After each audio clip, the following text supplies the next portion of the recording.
Hello दोस्तों, मैं हूं Kashdeep Verma. Hindi voice notes YouTube channel में आपका स्वागत है। दोस्तों, आज की इस क्लास में हम लोग भारतीय तट और समुद्री सीमा के बारे में पढ़ेंगे कि कौन कौन सी सीमा तक भारत क्या क्या यूज कर सकता है। वीडियो स्टार्ट करने से पहले आपसे एक रिक्वेस्ट है, अगर अभी तक आपने हमारे चैनल हिंदी वॉइस नोट्स को सब्सक्राइब नहीं किया तो प्लीज चैनल को सब्सक्राइब करें और बेल नोटिफिकेशन को ऑन जरूर करें। तो चलिए आज का क्लास स्टार्ट करते हैं। देखिए, जल सीमा। भारत की जो जल सीमा है उसका लंबाई है 6100 किलोमीटर। भारत की जो जल सीमा है उसकी लंबाई है 6100 किलोमीटर। अगर द्वीप सहित नापा जाए, जैसे कि यहाँ ग्रेट निकोबार है, छोटा मोटा जो आइलैंड है, उसके सहित अगर ना नापा जाए तो टोटल लंबाई है 7516 किलोमीटर। देखिए, भारत की जो जल सीमा है उसकी लंबाई है 6100 किलोमीटर और द्वीप सहित नापा जाए तो टोटल लंबाई है 7516 किलोमीटर। उसके बाद देखते हैं हम लोग भारतीय तट। देखिए, सबसे पहले देखते हैं। देखिए, यहाँ पास ये है गुजरात, ये वाला एरिया है गुजरात और यहाँ पर पड़ता है काठियावाड़ तट। उसके बाद नीचे है यहाँ पर महाराष्ट्र और यहाँ गोवा। महाराष्ट्र और गोवा में एक साथ पड़ता है कोकण तट। उसके बाद नीचे आते हैं, ये वाला हिस्सा है कर्नाटक।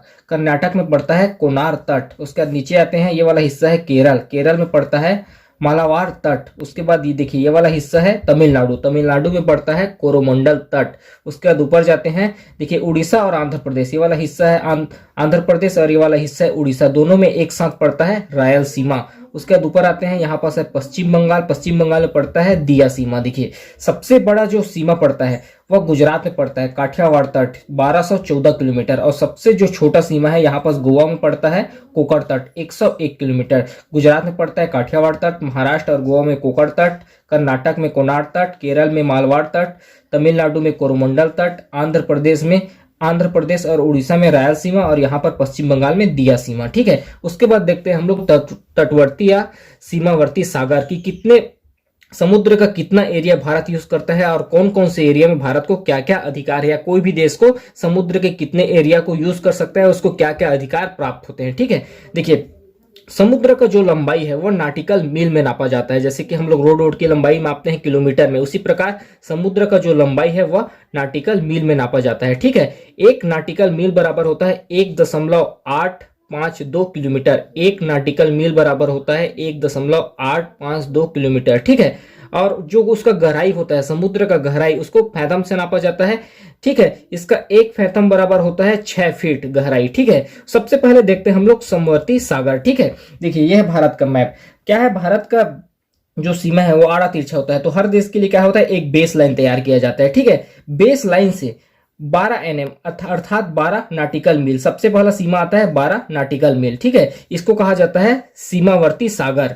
ठीक है, इसमें भारत का एकाधिकार होता है। बेस लाइन से 12 एनएम नाटिकल मील, 12 नाटिकल मील समुद्र की जो बेस लाइन है, ठीक है, वहां से सीमावर्ती सागर पड़ता है 12 एनएम की दूरी पर, 12 नाटिकल मील की दूरी पर। यहां पर भारत का एकाधिकार होता है। अगर कोई भी जहाज या कोई भी हवाई जहाज हो गया, चाहे शिप हो गया, बिना परमिशन के अगर इस एरिया में घुस जाता है तो भारत उसको किसी भी बिना अनुमति के ही उसको मार सकता है। ठीक है, उसके बाद दूसरा जो होता है संलग्न सागर, यह बेस लाइन से 24 एनएम होता है, 24 नॉटिकल मील की दूरी पर होता है। ठीक है, यहां पर भारत का जो होता है वित्तीय अधिकार होता है। भारत इस एरिया में सीमा शुल्क वसूल सकता है। इस एरिया में अगर कोई जहाज दूसरे देश जा रहा है तो इस एरिया में भारत सीमा शुल्क वसूल सकता है। ठीक है, उसके बाद जो तीसरा सागर आता है अनैस आर्थिक क्षेत्र। ठीक है, ये होता है बेस लाइन से 200 एनएम, 200 नॉटिकल मील। ठीक है, यहां पर भारत